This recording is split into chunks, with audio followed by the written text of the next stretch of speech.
પેલા ઝેન ફકીરને વૈદ્ય કીધું કે તમારી પાસે સમય બહુ ઓછો છે, બહુ ઓછો છે એટલે મિનિટ્સોમાં છે. ઝેન ફકીર કીધું એમ? ઊભા થયા બેડ પરથી, ચપ્પલ પહેરી ઘરની બહાર નીકળતા. તો કે ક્યાં જાઓ છો, તમારી પાસે બહુ ઓછો સમય છે. તો કે હા મને ખબર છે, એટલે હું જાતે જ સ્મશાને જાઉં છું. સ્મશાને ગયા, કબરમાં પડ્યા અને દેહ છોડ્યો. હા ભાઈ, મજાને મસ્કરી સમજે છે જ્ઞાનીઓ. પરમ કૃપાળુ દેવ દેહ વિલય ભલે ચૈત્રવદ પાચમ થયો. દેહ ભાવ 1947. Let me talk it in a crude way. મર્યા એના 10 વર્ષ પહેલા મર્યા. Let me talk in a crude way.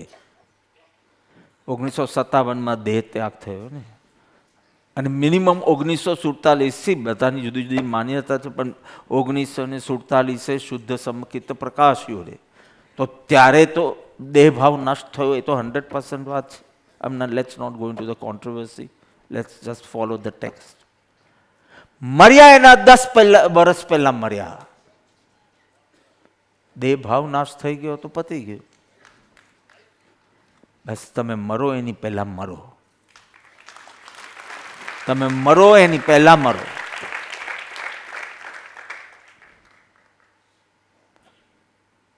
એટલો અટેક આવે છે તો બી એટલું ઉત્સાહ આવે છે, બંને સાથે આવે છે. કપાળદેવની વાત આવે, અરે તમને સહજ લાગે છે, નિરંતર ભેદનાનો પુરુષાર્થ થયો.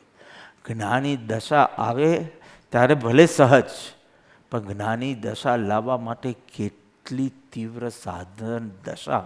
સાધક દશામાં નિરંતર ભેદ વિજ્ઞાનનો પુરુષાર્થ કરતા કરતા ભગણા છીની ઠોકીને પહેલા દેહ ભાવ નાશ કર્યો, પછી ઠોકીને જીવ ભાવ નાશ કર્યો. એટલે પર્યાય વાલું તે હું નહીં, પર્યાયથી ભિન્ન ત્રિકાલી પૂર્ણ શુદ્ધ કુટસ્થ આત્મ તત્વ તે હું. ફરતું બદલાતું તે કાયું નહીં. આમ જ્યારે પેલું હું પણ ત્યાં થાય ઠોકીને ભેદનાનને ઠોકીને કેવા છૂટા પડ્યા હશે કે ધન્ય રે દિવસમાં 1947 શુદ્ધ સમકિત પ્રકાશ. 57 10 વર્ષ પહેલા મરી ગયા હતા. જ્યાં બી થયું હશે એ તો ખબર નથી ક્યાં મર્યા હતા. Let me use this word, I can't, I am using this word મારા ભગવાન માટે. 10 વર્ષ પહેલા મરતા, ક્યાં મર્યા હતા એ જ ખબર નથી. એટલે આ વખતે હું રાજકોટ જવાનું છું, હું કહેવાનું છું કે નેક્સ્ટ ટાઈમથી હું નહીં આવી શકું, કારણ કે ચૈત્ર સુદ તેરસ જો પ્રતિષ્ઠા હોય તો પછી પહેલો 1 મહિનો તો હું આશ્રમમાં જ રહીશ, કશે આજુબાજુ જવાનું બી નથી. એટલે ચૈત્રવદ પાચમ બી ત્યાં થશે આ વખતે કંઈ, કારણ કે આ જગ્યા જ નથી જ્યાં મર્યા હતા. જ્યાં દેહ ભાવ નાશ કર્યો તો એ જગ્યા છે.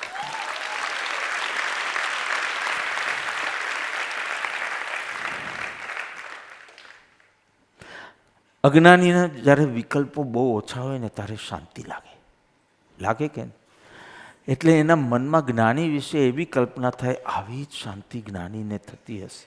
કોઈ વાર થોડું ઊંડાણ વધારે હશે, થોડી શાંતિની માત્રા વધારે હશે, પણ મને હમણાં જેવી શાંતિ લાગે છે કે એવું મારો હાથ બી હલતો નથી ધ્યાનમાં. આવું જ ગુરુદેવને થતું હશે, આવું જ કૃપાળુદેવને થતું હશે. હા, જરા ઊંડાણ વધારે મારા કરતા, માત્રા પણ વધારે. ગધેડા, આ તો જેમ પેલું દીપક પ્રગટાવે અને પછી કે અંધારું ભાગી ગયું, ખુરશી પાછળ ભાગ્યું એટલે પાછો આવે. અરે કર્મકૃતમાંથી હું નીકળી ગયું છું એ શાંતિ, અને કર્મકૃતમાં હું રાખ્યું છે ને ખાલી વિકલ્પો મંદ થયા એ શાંતિ. અલગ શબ્દ બોલવા જેટલું પણ મને મન નથી થતું, ખાલી તને ગધેડા કહેવાનું મન થાય છે. તું કલ્પના નથી કરી શકતો ત્યાં શું છે. મને લાગે તું મત કર. તમે તોફાન જોયું સમુદ્રમાં, તોફાન, જોરદાર પવન, ઊંચા ઊંચા મોજા, અને અડધો કલાક પછી તમે શું કહો છો? તોફાન શાંત થઈ ગયું. એ તોફાન છે પણ શાંત છે. એ મતલબ તો તોફાન શાંત થયું એટલે પેલું તોફાની અમારો આર્યવીર બહુ તોફાની, એ બેસી જાય એટલે આપણે એમ કહીએ કે તોફાન શાંત થયું. તોફાન તો છે. સમજાયું? કર્મકૃતમાંથી જેનો હું નીકળી ગયો છે, મમ નીકળી ગયો છે, જેનું કર્તૃત્વ શક્તિ પણ નિજમાં હી લયું, એ છે. દેહમાં જેને સ્વપનું કર્યું નથી. આ વ્યવહારથી એમ કહેવાય કે જ્ઞાની બહુ શાંત છે. પરમાર્થથી એમ કહેવાય જ્ઞાની દ્વંદ્વાતીત છે. શાંતિ અને અશાંતિ બંનેથી પરે છે. જ્ઞાની માટે શાંત છે એ બોલવું એ જ્ઞાનીનું અપમાન છે. બિકોઝ એ શાંતિ તું તારી શાંતિ સાથે કમ્પેર કરે છે માટે. એ શાંતિ કહેવાય પણ એ શાંતિ દ્વંદ્વાતીત. પેલી અશાંતિ હતી એ ગઈ ને શાંતિ આવી, ને શાંતિ ગઈ ને અશાંતિ આવી. આવો ડાન્સ તું કર. ત્યાં તો પરે છે દ્વંદ્વ. શાંતિ અને અશાંતિ, શાંતિ શું ને અશાંતિ શું, ને શાંતિ આવે ત્યારે અશાંતિ જાય, ને અશાંતિ આવે ત્યારે શાંતિ જાય, ને શાંતિ આવે ત્યારે I don't know what I am saying. આવું બધું છે જ નહીં ત્યાં અંતરંગમાં. એકદમ ફ્રોઝન છે. મસ્ત. સર્વદ્રવ્યથી અસંગપનું, સર્વ ક્ષેત્રથી અસંગપનું, સર્વ કાળથી અસંગપનું, સર્વભાવથી અસંગપનું, તે મુક્ત છે. 779ના પત્રમાં પ્રભુ મથાલે લખે, જે દ્રવ્યથી અસંગ, સર્વ દ્રવ્યથી અસંગ, સર્વ ક્ષેત્રથી અસંગ, સર્વ કાળથી અસંગ, સર્વ ભાવથી જે અસંગ છે તે મુક્ત છે. મુક્ત થશે એમ નથી લખ્યું, તે મુક્ત છે. અદ્ભુત વચનામૃત. તરત જ ઘરમાં ધ્યાન નહીં થાય. રસોડામાં કેટલો અવાજ આવે છે, છોકરાઓ રમ્યા કરે છે, કેટલો અવાજ થાય છે, બહાર વાહનોનો કેટલો અવાજ આવે છે, સ્ટેશન આગળ કોઈનું ઘર હોય તો એક પછી એક ટ્રેન આવ્યા જ કરે છે, એરપોર્ટ પાસે કોઈનું ઘર હોય તો પેલું ઉડ્યા જ કરે છે. આટલા બધા અવાજમાં કેવી રીતે સ્થિરતા હોય? ડોબા, તને ખબર છે ધ્યાન શું છે? ધ્યાન એટલે સાંભળવાનું બધું જ, નિર્વિકલ્પ નહીં થઈ જતો. પેલો વાસણ ખકડે એ બી તારું રેજિસ્ટર થાય. મને આવું ધ્યાન પહેલાં આપો. નિર્વિકલ્પમાં I am not so much interested, because આમ બી અબુદ્ધિપૂર્વક થવાનું છે. તારી બુદ્ધિથી નથી થવાનું. તું બુદ્ધિ જેટલી વાપરશે એટલું નિર્વિકલ્પતા નહીં થાય. પણ મને આટલું કરી આપો. અવાજ થાય, છોકરાઓનો, વાસણોનો. આજકાલ તો ક્યાં કિચન ને ડાઇનિંગ સેપરેટ હોય છે ને, હવે તો પેલું બધું વેસ્ટર્ન સ્ટાઇલ આવવા માંડી. જેના ઘરે કિચન 4 વોલ, પછી ડાઇનિંગ રૂમ 4 વોલ, જૂના જમાનાના કહેવાય. આ બધી વોલ્સ એક બેડરૂમ સિવાય કોઈ વોલ જ ના હોય, રાઈટ? લિવિંગ રૂમ, ડાઇનિંગ અને આ બધું આમ બધું ઓપન જ હોય. આમ બહેનો કુકિંગ કરે એમ લાગે કે આમ રાજાની જેમ કરે, રાણીની જેમ કરે. સોરી, એવી રીતે આટલા બધા અવાજ મૂકે. અવાજ સાંભળવાનો અને શૂન્ય થઈ જવાનું. ફેરફારની વૃત્તિ નહીં, ના ફરિયાદ નહીં કરવાની, ફેરફારની વૃત્તિ નહીં કરવાની. ક્યારે આ લોકોને ભાન પડશે કે હું ધ્યાન કરું છું ને ચૂપ થાય, એ બી ફિકર બી નહીં કરવાની. બસ આટલું જ મને જોઈએ છે. તું અનુપસ્થિત રહે. તું ઘરમાં જાણે છે જ નહીં એવો તું ઘરમાં રહીને બતાવ. તું ઘરમાં નથી. You become so transparent that a ray of light just passes through you. Let the noise just pass. તું શૂન્ય થઈ જા. તું કોઈ પ્રતિક્રિયા નહીં કર. તું શાંત ભાવ, શાંત સ્વીકાર કર. આઈ એમ હેપી વિથ યોર ધ્યાન. અને ભલે બધું રેજિસ્ટર થાય, હું તો કેટલી વખત નેમીને કહું કે મારી 3rd પ્રકારની સમાધિ, વેર આઈ વોઝ રેજિસ્ટરિંગ એવરીથિંગ, કયું ભજન ચાલે છે, રાઈટ રોંગ, એવી રીતે, બટ પ્રતિક્રિયા જ ન થાય. એ ડિપાર્ટમેન્ટ જ ક્લોઝ થઈ ગયું. પણ આઈ એમ રજિસ્ટરિંગ. અને કોઈ વાર કહું કે 4th હતી મારી, I didn't register anything. I just went to another world and I've arrived right now. Means I don't even know you. Means I'll take some time. મૃત્યુ પામ્યો છે એ નવી પર્યાય છે, પુનઃજન્મ છે, બધું ભૂલી ગયો છે. શું કે તમારી ભાષામાં ભાઈ? ડિમેન્શિયા કે બોલો. હા, જેને હું ધ્યાન કહું છું એ એને ડિમેન્શિયા. અરે અહીંયા ચૈતન્યનો આનંદ છે, તમારા ડિમેન્શિયામાં છે. ફુવારા છે ચૈતન્યના, જગત દેખાય નહીં, સ્વપ્નવત લાગે, એઠવત લાગે, સામે આવે તો પણ આસક્તિ થાય નહીં, સરકી જાય. ડિમેન્શિયા છે એમ કહેતા. કરતા ભોગતાના પરિણામ જ ન થાય. અનુપસ્થિત, તું અનુપસ્થિત. મતલબ ન્યૂ જર્સીમાં એક વ્યક્તિ મળવા આવ્યો કે મારો ભાઈ રાહુલનો ફ્રેન્ડ છે. તે વખતે રાહુલ હતો નહીં, રાહુલ અને નેમી હ્યુસ્ટન ગયા હતા મને છોડીને. તો એ લોકોને કામ હતું તો ગયા. રાહુલનો ફ્રેન્ડનો બ્રધર આવ્યો. તો આઈ સીન એમ, તો મેં કીધું કેમ છો? આ તે મેં બોલાવ્યો હતો. અને પછી કે મારો ભાઈ તો કેટલી વખત તમારા રૂમમાં આવ્યો છે. રાહુલને મળવા આવ્યો અને તે વખતે you are sharing a room. I am talking 40 years back, I think. એમ કે એને બીજું કંઈ યાદ નથી અને એને કોઈ આત્મા જોઈતો નહોતું, મુક્તિ જોઈતું નથી, શાંતિ સુખ બધું હતું જ. પણ કે એને એક ચીજ યાદ છે કે એ લોકો વાતો કરતા હોય અને તમે કોર્નરમાં ધ્યાનમાં બેઠા હો તો એ તમને ક્યારેય ડિસ્ટર્બ થતું નહોતું. તમે તમારી ગતિમાં ને અમે અમારી ગતિમાં. અમે તમારે લાઉડ મ્યુઝિક, પેલું પોપ ને મ્યુઝિક ને એવું બધું હતું. તમને જે કરવો હોય તે કરજો, જાણે હું છું જ નહીં રૂમમાં એમ કરજો. મારા કારણે તમારે શાંતિ રાખવાની જરૂર નથી. મારી શાંતિ મારામાં છે, મારા કબજામાં છે મારી શાંતિ. ત્યાં વખતે મળવા આવ્યા તો કે મારા ભાઈને આટલું જ યાદ છે કે અમે કેટલા મોટા અવાજે વાત કરીએ તો બી કંઈ તમને ફરક નહોતો. અનુપસ્થિત. આવું મારા ગુરુએ મને શીખવ્યું છે કે આટલું જ તું કરે. રામકૃષ્ણ પરમહંસને કેન્સર ખાઈ ન શકે, પી ન શકે. છેલ્લે વિવેકાનંદ ફ્રસ્ટ્રેટ થઈ ગયા કે માને કહો એટલે ખાલી કે આટલું કરી આપે કે ખાલી પાણી ઉતરે તમારા. તો એકદમ આશ્ચર્ય પામ્યા રામકૃષ્ણ પણ. ઓહ યા, એ તો હું ભૂલી જ ગયો કે મારું તો ડાયરેક્ટ કોન્ટેક્ટ છે. લાંબી સ્ટોરી છે, છોડી દો. સાચા સાધકને પ્રાર્થના જ સૂજે નહીં. કારણ કે જ્યાં સંતોષ જ હોય, વર્તમાન સાથે આર્ગ્યુ જ ન કરો તો પ્રાર્થના જ કેવી રીતે જાગે? અને ચલો જાગે તો કોઈ દિવસ પ્લીઝની પ્રાર્થના ન જાગે, ખાલી થેન્ક યુની પ્રાર્થના જાગે. એવો અપૂર્વ અવસર ક્યારે આવશે કે હું પ્રાર્થના બી કરું અને થેન્ક યુ સિવાય કોઈ જ નહીં.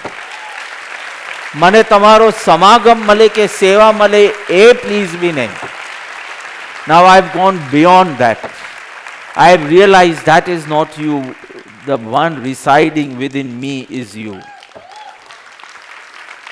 So it's totally, if you want seva and you want satsang and you want samagam, just stay within. No horizontal movement. A ray of light just passes and there's no one to argue. કરતા ભોગતા જ નહીં, સાક્ષી રહેલો છે. અથવા તો શાંત સ્વીકાર મન, કોઈ પ્રતિક્રિયા જ નહીં, કોઈ ફરિયાદ નહીં, કોઈ ફેરફારની ઈચ્છા નહીં ને કોઈ ભવિષ્યની ફિકર નહીં. ફ ફ ફ ફૂ. It is fun. જીવતા જ મરી ગયા છે જ્ઞાની. શું ચૈત્રવદ પાંચમે તમે કરશો એ ખબર નથી.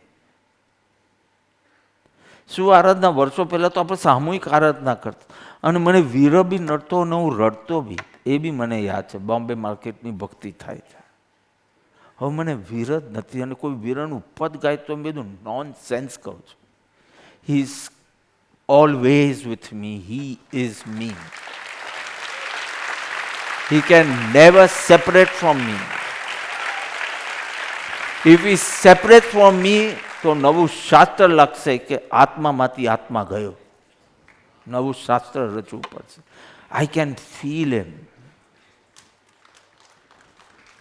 પણ પહેલા વીરોમાં રડતા બી હતા, ને અચાનક મને હસવું આવે છે કે શેરમમાં, હા કોઈ વાર આમ પેલું એક્સિડન્ટ થયો અને આ વાગ્યું તો એ રડવું એ મને સમજાય, પણ કૃપાળુદેવના વીરમાં રડવું એ મને હવે સમજાતું જ નથી. અને વર્ષો પહેલાં લોકો મને જોઈને રડતા હતા કે ઓહો કેટલો વીર લાગે છે. બંને ચીજ મેં અનુભવી છે. And now I can not understand what is કે કૃપાળુદેવ કેવી રીતે છૂટા હોઈ શકે તમારાથી. દેહ ભાવ નથી તો કામ કેવી રીતે કરો છો? સાક્ષી, કૃપાળુદેવનો શબ્દ છે સાક્ષી કરતા છે. સાક્ષી દેખાય છે કરતા, પણ એકચ્યુઅલી રોલની સ્ક્રિપ્ટ ક્યારની લખાઈ ગઈ. હું કોઈ બી ગામમાં પહોંચું, 2 દિવસ જ રહ્યો છું કે મેક્સિમમ 3 દિવસ, અને એમાં છેલ્લા દિવસે થેન્ક્સની જે સ્પીચ હોય તે પહેલાં લખાઈ હશે કે તે વખતે સૂચ્યું હશે? ઓબ્વિયસલી આપનું પ્રવચન અતિ સુંદર હતું, એ પ્રવચન શરૂ થાય એની પહેલાં લખાયેલું હોય. બિકોઝ પછી તો સવાર બપોર સાંજ પ્રોગ્રામ હોય, પછી કેવી રીતે લખે? એની પહેલાં લખાઈ ગયું હોય કે બહુ સુંદર પ્રવચન, એકદમ જાગૃત કરનારું પ્રવચન હોય. હવે કોણ માનવાનું છે? આ સ્ક્રિપ્ટ લખાયેલી છે એ પ્રમાણે રોલ કર્યા કરે. રોલ ખાતો બી દેખાય. અને રોલ કેટલા નાશ થયા છે. કોઈ બી એક્ટરને પૂછો કે આ રોલ કર્યો તો, અમિતાભને જ પૂછો ને કે મિસ્ટર નટવરલાલમાં તમારું નામ શું હતું? ઓબ્વિયસલી નટવરલાલ.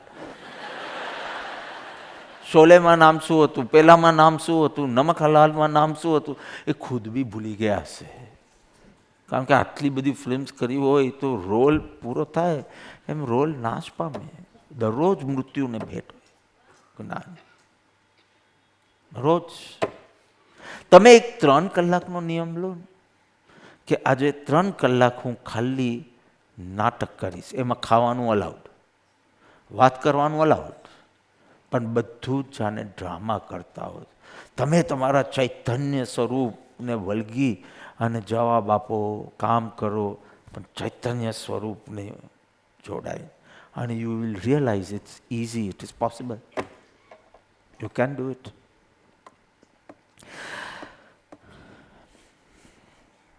જ્ઞાનીને ઓળખવા માટે પ્રભુ કહે છે મુમુક્ષુતા નેત્રો મહાત્માને ઓળખ.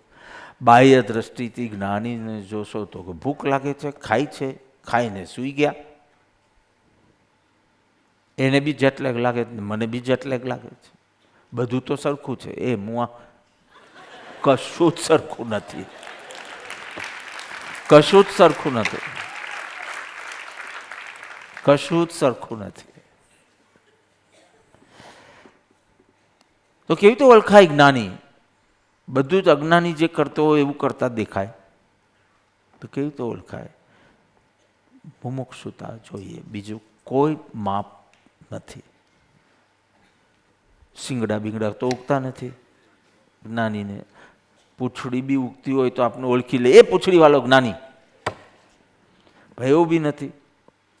દિગંબર બી હોઈ શકે, શ્વેતાંબર બી હોઈ શકે, પિતાંબર બી હોઈ શકે, રક્તાંબર બી હોઈ શકે. Throughout the US trip except for Phoenix, everywhere આપણા સત્સંગ બેપ્સના મંદિરમાં થયા છે. Houston, Austin, Sacramento, New York, New Jersey, where else, બધે જ લગભગ બધા જ સ્વામીઓ, કેટલા સ્વામીઓ પહેરાવે છે, બિકોઝ ત્યાં જ થયા હોય. મેં કીધું આ ભગવા કરવું આવી તો બી કરી દો, છે કે મેં 8મી એપ્રિલે જ્યારે ધન્ય રે દિવસનો અર્થ સમજાવતો હતો, મેં કીધું મારા ભગવાનનું થશે સત્ય ધર્મનો ઉદ્ધાર. જૈન ધર્મ બી નથી લખ્યું. થશે સત્ય ધર્મનો ઉદ્ધાર. મેં કીધું બહુ પરે હતો આ જૈનથી. સાચો જીન હતો, જૈનથી બહુ પરે હતો.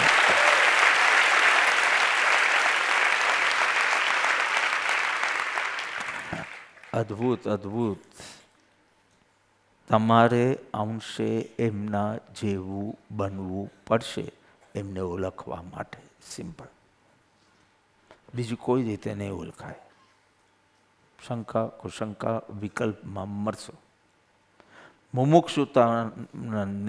મુમુક્ષુના નેત્ર મહાત્માને ઓળખે છે. અત્યંત મુમુક્ષુતા જોઈએ છે. તમે પ્રેમમાં હોવ ને ઋષભ, તમે પ્રેમમાં હોવ ને તો તમે કોઈ પ્રેમીને અંદર શું થતું હશે એ સમજાય. હવે આ વાંઢો છે, આ પ્રેમમાં નથી, બરાબર, માંગા આવે છે તો બી એક્સેપ્ટ કરતો નથી. એના ઊંચા પ્લાન્સ હોય તો જ કરતો હશે ને, તો મૂરખ કહેવાય. રાઈટ? તમે તે ચૂઝ કરી દીધી, જાને ચૂઝ કરી દીધું. તમને બેને ખબર છે ને પ્રેમ શું છે? હા, એને સમજાશે જ નહીં શું થાય તમારા મન. તું મુમુક્ષુ બન તો તને જ્ઞાની ઓળખાશે. મજનૂને તું પાગલ જ કહેવાનો છે, કારણ કે મજનુ જેવો પ્રેમ જ તારામાં જાગ્યો નથી. જ્ઞાનીને પ્રકાશમાં જો. અંધકારમાં જોશે તો મનુષ્ય દેખાશે. પ્રકાશમાં જો. બહાર કોઈને જોવું હોય તો બહારનો પ્રકાશ, અને અંદર જોવું હોય તો અંદરનો પ્રકાશ. મુમુક્ષુતાના પ્રકાશમાં જ્ઞાનીને જો તો ઓળખાશે. અપ્રભાવિત, નિષ્પૃહ, અવિચલિત જ્ઞાનીની દશા છે. ચૈતન્ય સ્વરૂપનો ઉગ્ર આશ્રયના કારણે. રામકૃષ્ણ પરમહંસ કે કેમાં શું છે? આ તો કેન્સર થયું, તે શરીરનો ગુણધર્મ છે. સડવું એ તો શરીરનો ધર્મ છે, અને ક્યારે ને કેવી રીતે સડવું એ પૂર્વકર્મનું ફલ છે. એની ગતિ એ જાણે, મારી ગતિ હું જાણું. આમ બે છૂટા પડી જાય એટલે એવો ડિવોર્સ કે જેમાં યાદ નહીં કરે. કેટલાક એવા બિટર ડિવોર્સ હોય કે જેમાં યાદ બી ના આવે, એવા છૂટા. શાશ્વતના કિનારેથી ધ્વનિ આવે. અરે જ્ઞાનીના જીવન તો અદ્ભુત છે, પણ જ્ઞાનીના મૃત્યુ પણ સ્વરૂપનું નિમંત્રણ બની જાય છે. એમની જે દેહ છોડતા વખતની ખુમારી આપને સ્વરૂપ તરફ વાલી લે છે, સ્વરૂપ તરફ વળવાની પ્રેરણા આપે છે. શાશ્વતના કિનારેથી આ બધા અવાજો આવે છે, ધ્વનિ આવે છે, પણ આ કિનારોનો મોહ એવો આડો આવે છે. જરાક જાગ્રત થઈ જાઓ કે આ મોહ તમને બહુ લાંબુ સુખ નહીં આપી શકે. આ સાદી અનંત સમાધિ સુખ આપી શકે. શાશ્વતના કિનારેથી આવતી ધ્વનિને પકડે. કેવા સિમ્પલ ભાષામાં કેવી અદ્ભુત વાત પ્રભુ લખી જાય છે. સૌ જીવ આ શાશ્વતના કિનારેથી આવતી ધ્વનિને સાંભળે, મોહમાં ફસાઈ ના જાય, પણ એ દિશામાં ઉદ્યમી બને અને ત્વરાથી પરમપદની પ્રાપ્તિ કરે. એ મંગલ ભાવના સાથે.